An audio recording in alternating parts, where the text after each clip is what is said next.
My brother uninvited me to Christmas, claiming his elite new friends didn't want a loser like me ruining their high-class aesthetic.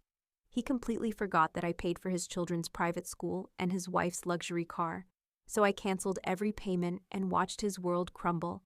The notification sound on my phone felt like a physical blow, mostly because my head was already pounding with the rhythm of a jackhammer. I was lying in the fetal position on my living room sofa, surrounded by a fortress of used tissues, empty tea mugs, and a bottle of prescription painkillers. 3 days ago, I had undergone an emergency appendectomy. It hadn't been a smooth procedure, as there were complications, a minor infection, and a recovery time that felt like it was dragging on for eternity.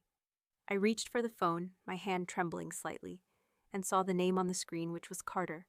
A small wave of relief washed over me because I thought my older brother was finally checking on me. I had texted him and his wife Caroline before and after the surgery, but had only received a thumbs-up emoji from her and radio silence from him. When I answered, he didn't even ask how I was doing. He told me he didn't have a lot of time and that they were finalizing the Christmas Eve dinner list with caterers coming in an hour. I told him I wasn't sure what I could bring this year since I couldn't cook yet, but I had ordered vintage wines for the gift exchange. Carter told me they were making changes to the guest list this year because it was going to be a different vibe. That was very high-end. He had invited VPs and potential investors for his new venture. I whispered that I could just sit quietly in the corner because I really just needed to be around family while recovering. Carter sighed and told me I wasn't listening. He said this wasn't a family potluck, but a networking event disguised as Christmas where appearance was everything. He told me that, frankly, looking at how I'd been lately, I didn't fit the aesthetic. He said I work from home and live in sweatpants, while his guests were sharks and winners. He claimed that having his sister-in-law there looking like a sick ghostwriter who hadn't brushed her hair in a week was just not the image they were projecting. He told me it was no place for losers and that I would just embarrass myself. The room seemed to tilt, and the physical pain in my stomach was suddenly eclipsed by a cold, hollow ache in my chest. I asked if he was uninviting me from Christmas because I had surgery and didn't wear Gucci. He snapped that he was uninviting me because I brought the energy down and told me to just stay home and pop my pills. The line went dead, and I stared at the black screen reflecting my pale, tired face.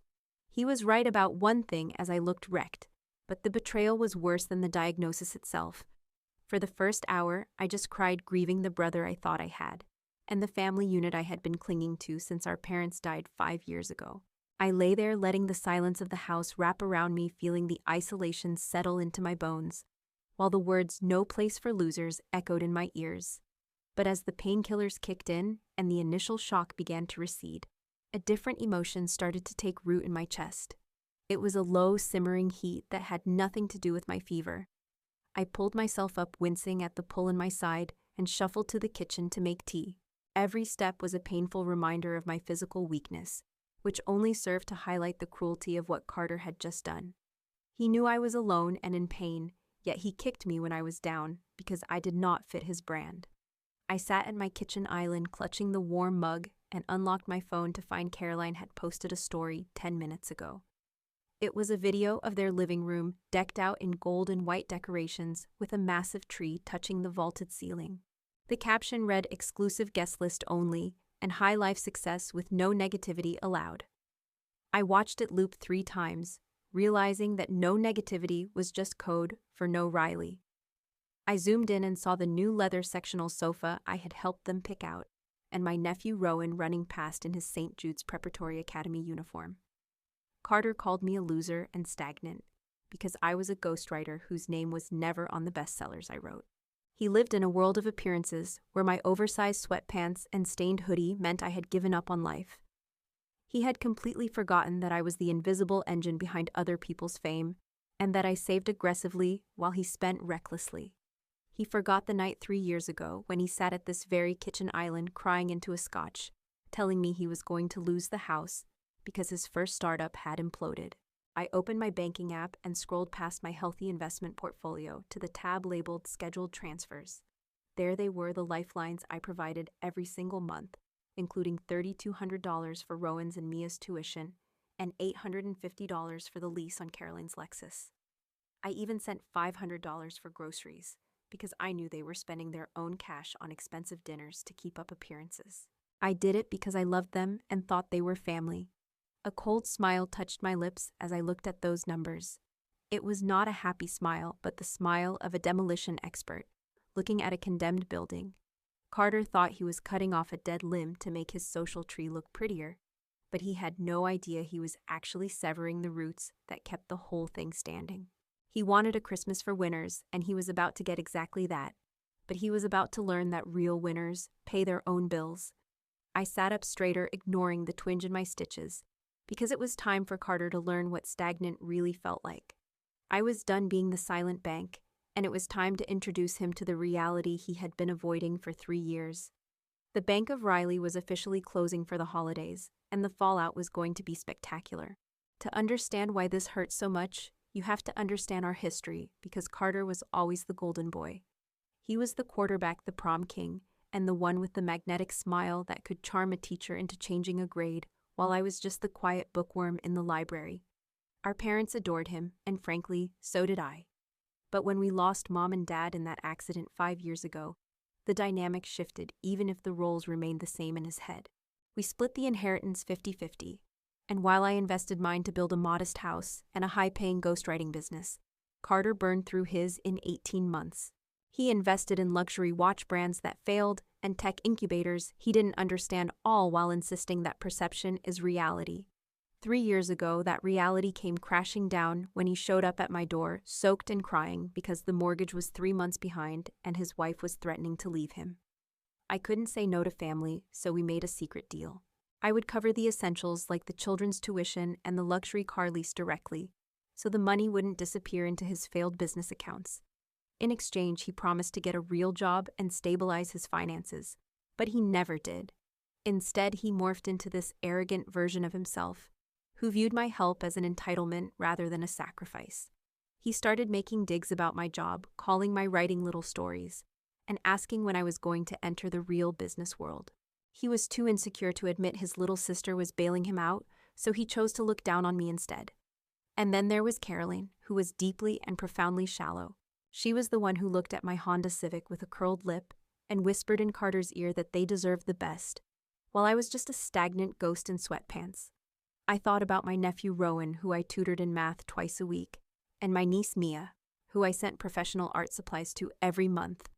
A voice in my head whispered that if I cut the money, the kids would suffer, but I looked at my phone and remembered Carter's voice telling me I brought the energy down.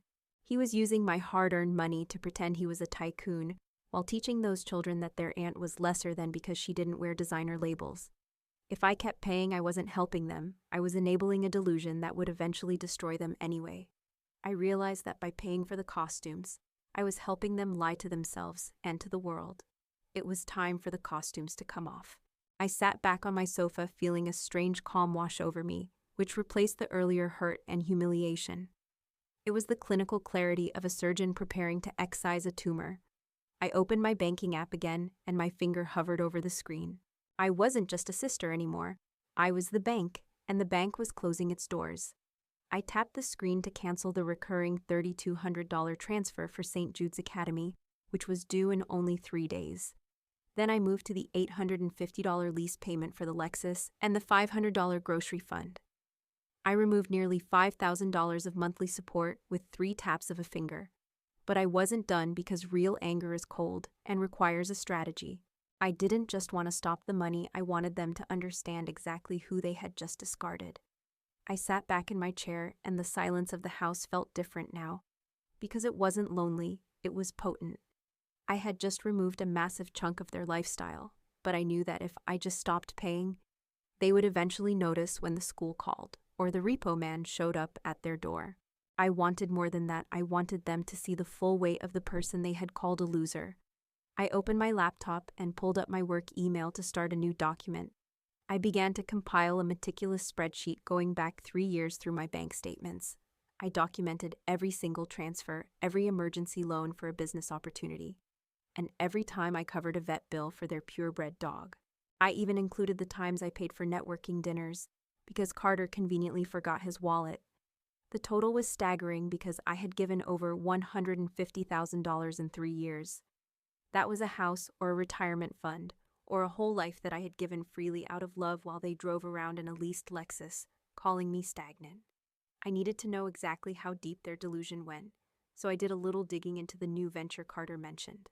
I knew the name of his new company because I had paid the filing fee for it 6 months ago.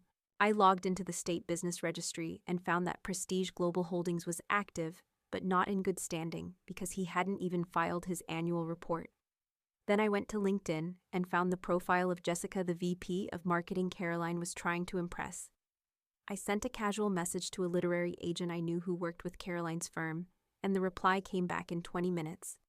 The agent told me Jessica was a total shark, who was obsessed with status, and if you weren't wearing the right label, you didn't exist to her. It all clicked into place because they weren't just being mean, they were terrified. They were terrified of being exposed as frauds to people who could smell desperation, and they viewed me as the visible evidence of their mediocrity. I decided to make one more move and called the admissions office at St. Jude's Academy. I kept my voice professional as I told the administrator that I handled the tuition payments and wanted to confirm the account status. She told me the account was current through November, but there was a discrepancy in the extracurricular fees. There was an outstanding balance of $2,500 for a ski trip that was due last week, despite Carter telling me he had covered it with a bonus. He had lied to me again even while I was bankrolling his kids' lives. I told the administrator that I would no longer be the payer on the account effective immediately, and that all future billing should go directly to my brother. I told her to remove my email and phone number from their system entirely. The trap was set because the tuition was due in 3 days, and the ski trip was already overdue, while Carter was busy buying $500 tree toppers to impress his new friends. 2 days passed in total silence from them while I recovered from my surgery in the quiet of my own home. But on the third day, December 10th, my phone started ringing at 10 in the morning. It was Carter, and I let it go to voicemail twice before he sent a frantic text telling me to call him now. I waited 10 minutes, made a fresh cup of coffee, and then with steady hands, I called him back to hear the first cracks in his manufactured reality. Carter didn't even say hello when I called him back. He was in full panic mode, with his voice cracking as he screamed about what I had done.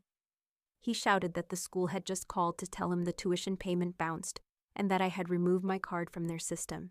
He told me he was in the middle of a meeting and the administrator had threatened to unenroll the kids for the spring semester if the money wasn't paid by 5 p.m. today. I sipped my coffee and asked him how the Christmas prep was going, which only made him yell louder, asking if my bank had screwed up. I told him very calmly that no one had screwed up and that I had simply canceled the payments myself. The silence on the other end was deafening as the weight of that statement hit him.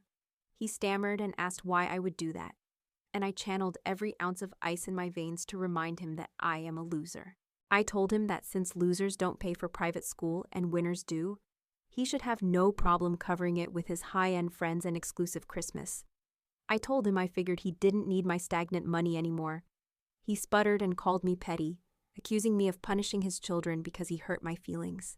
I corrected him and said I was just stepping back, because he was the one who said my energy didn't fit the aesthetic. I told him he couldn't have it both ways by treating me like trash in private, while using me as an ATM in public. He shrieked that he didn't have $3,200 in cash sitting around because he was liquidating assets for his business launch. I suggested that maybe he shouldn't have bought such expensive decorations, or perhaps he should just ask his new investors for the money. He screamed that I was ruining Christmas and that Caroline was going to flip because of the stress she was under. I told him I already knew that, because I had also canceled the lease payment on her Lexus, which was due on the 15th. He called me a name and screamed that I couldn't do that because the car was in her name, but I reminded him that the payments were coming from my account, and that was officially over. I hung up on him while my heart pounded so hard I thought my stitches might burst. It felt terrible and amazing all at once. 10 minutes later, Carolyn called me, which was a rarity since she usually only texted when she needed a favor. Her voice was tight and controlled as she asked if this was a joke and claimed Carter was hyperventilating in the kitchen. I told her it was no joke and that I was just respecting Carter's wishes by not letting my loser money taint their success. She snapped and told me to stop being dramatic, claiming he didn't mean it and was just stressed about the party. She actually offered to make space for me at the end of the table if I turned the payments back on. I laughed a harsh bark of a sound and asked if she really thought I was doing this, just to get an invite to her superficial party. She demanded to know what I wanted and told me to fix the tuition, because if the kids got kicked out, they would be the laughingstock of their club. I realized then that it was never about the kids for her, it was only ever about the club and the costume of success. I told Caroline that I was done being the person who paid for their costumes, and I hung up on her, leaving her with the realization that the club was about to find out the truth. The fallout was immediate and chaotic, as my phone became a war zone for the next 48 hours. Carter sent a barrage of texts that alternated between begging for one more month and threatening to sue me for a breach of verbal contract. I screenshotted every single message because I knew I needed a record of his instability. Then came the flying monkeys, as our distant Aunt Brenda called me to say I was being cruel to the children. Carter had obviously spun a story that I had snapped due to heavy painkillers from my surgery and was trying to hurt the family out of jealousy. I asked Brenda if Carter mentioned he uninvited me for not being aesthetic enough, and I told her to ask him why he didn't have $3,000 to his name after 3 years of my help. I didn't wait for her answer before I blocked her too, because I was done defending my right to exist. But the real escalation happened on December 14th, when I received a fraud alert from my credit card company. There was an attempted charge of $5,000 at a luxury department store, and my blood ran cold when I realized it was my emergency card. I had given that card to Carter 2 years ago for absolute emergencies, only like a car breakdown, and I had forgotten he still had the number. He was trying to buy gifts or items to resell for cash, using my credit because he was drowning. I called the bank immediately to cancel the card and mark it as stolen, and the agent confirmed they could block the transaction since the physical card wasn't present. That was the moment the last shred of guilt evaporated from my soul. This wasn't just a brother being a jerk. It was financial abuse and a man who felt so entitled to my resources that he would commit a crime to maintain his facade. I called my lawyer, Sarah, and told her I wanted to formalize the $150,000 loan I had given him over the years. I told her I had the spreadsheet and the text where he promised to pay me back, and I wanted to put a lien on his house. Sarah told me it would freeze him if he tried to refinance or sell, and I told her to draft the demand letter and have it delivered on Christmas Eve. I told Sarah that nothing says high-end like a legal courier arriving during a party. While she worked on the legal side, I did more digging and found that Caroline was already trying to offload the Lexus lease on a neighborhood Facebook group. She was lying and saying they needed a larger vehicle for a growing family, while trying to find someone to take the debt before the repo man arrived. The biggest blow came when I received a DM from a mother at the kids' school, asking if the rumor was true that Rowan wasn't coming back next term. I typed back that I was no longer handling the tuition and that the financial restructuring of my brother's household was up to him. I hit send knowing that the whisper network of the elite mothers would ensure everyone on their guest list knew the winners were actually broke before the party even started. Christmas Eve arrived with a biting chill that seemed to seep through the glass of my car windows as I sat parked down the street from my brother's house. I was watching the snow accumulate on the hood of my Honda, while the house was glowing with every window ablaze in warm, golden light. I wasn't invited, but I had 2 presents in the back seat, wrapped in simple brown paper because I refused to let Carter's ego rob my nephew and niece of their relationship with their aunt. As I watched a black town car pulled up, and Jessica, the VP of marketing, stepped out looking stunning in an emerald coat. Then another car arrived with the investors, and I could see silhouettes moving inside, holding wine glasses. It looked perfect and expensive, but I knew it was all a lie. I took a deep breath, grabbed the gifts, and stepped out into the cold passing Caroline's Lexus, which she had hidden on the side of the house to avoid the repo scanners. I walked up the driveway, and before I could even knock, the door swung open. It was Carter wearing a velvet tuxedo jacket that probably cost more than my first car. His face fell the moment he saw me, and he hissed that he had told me there was no place for losers here. I told him I was just dropping off gifts for the kids, and tried to hand him the packages, but Jessica called out from inside asking who was at the door. Carter panicked and couldn't make a scene in front of her, so he forced a tight, grimacing smile and pulled me into the foyer, whispering in my ear not to dare embarrass him. The warmth of the house hit me, smelling of expensive catering, but the conversation stopped the moment I entered the living room. I was wearing jeans and a thick wool coat, and I looked exactly like a woman who had just come from the cold while 15 people stared at me. Caroline appeared from the kitchen, holding a tray of appetizers with her eyes wide in horror as she looked at my boots on her white rug. Carter tried to paint me as a charity case, telling everyone I was struggling and that they tried to help me out whenever they could. But then Jessica stepped forward and squinted at me, asking if I was the ghostwriter who structured the famous Horizon memoir and the Tech Tiara piece. The room went silent as Jessica told the crowd her boss had tried to hire me, but my waiting list was 8 months long. Carter's face drained of color as the narrative started slipping out of his control. He tried to claim she was mistaken, but I interrupted him and told the room we should stop pretending. I looked at Caroline and asked if she wanted me to tell them I paid for the wine they were drinking or the deposit on the catering.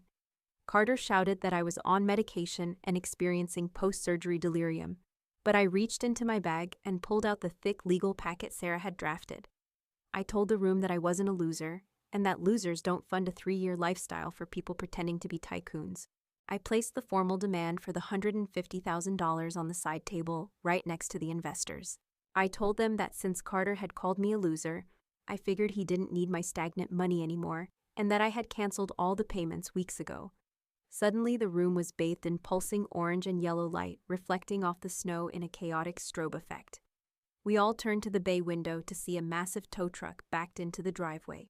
The driver hopped out and knocked loudly on the glass door, shouting that he had an order for repossession on a 2021 Lexus and asking for Caroline by name. The silence in the living room was absolute, as the crash of breaking ceramic filled the air because Caroline had dropped her tray of appetizers. Jessica looked at the window, then at the demand letter, and finally at Carter with an expression of pure pity. She quietly told the investors that it was time to go, and they stepped right over the spilled shrimp cocktail to make their exit. Carter scrambled after them, grabbing an investor's sleeve and claiming it was all a banking error, and that I was trying to sabotage the deal. The investor shook him off like he was covered in slime, and told him that their only error was assuming he would be honest about his business status.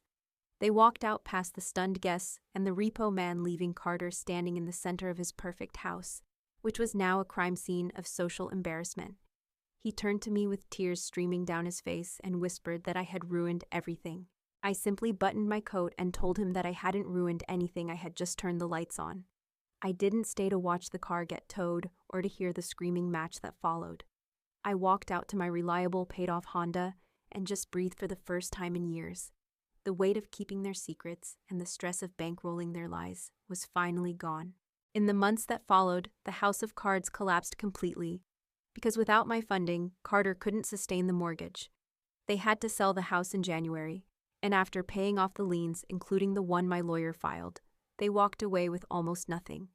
Caroline moved back to her parents' estate, and Carter ended up in a small apartment working a real sales job, selling HVAC systems.